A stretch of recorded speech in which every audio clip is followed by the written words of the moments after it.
তো hello guys, কেমন আছো তোমরা সবাই? তো গাইস ফাইনালি দেখতে পাচ্ছ এই রুমটা আমরা ফোর সিলিং করছি, পুরোটা কাঠের প্লাইবোর্ড দিয়ে। তো দেখো কাজটা আমরা কিভাবে করছি। তো গাইস ফাইনালি আমরা দেখতে পাচ্ছি পিভিসি সিলিং হচ্ছে ঘরের উপরে। এটা এখন সামনে করা হচ্ছে সাইডে। তো চলো দেখো আমরা। তো চলো।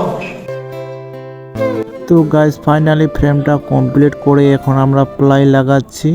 তো এগুলো দেখতে পাচ্ছ, এগুলো হচ্ছে প্লাই রং করা। তো এইভাবে সবগুলো আমরা লাগাই কমপ্লিট করব, তারপরে দেখতে পাবে ফাইনাল লুকটা কীরকম। তো গাইস ফাইনাল লুকটা দেখতে পাচ্ছ, কেমন হয়েছে কমেন্ট করে জানিও।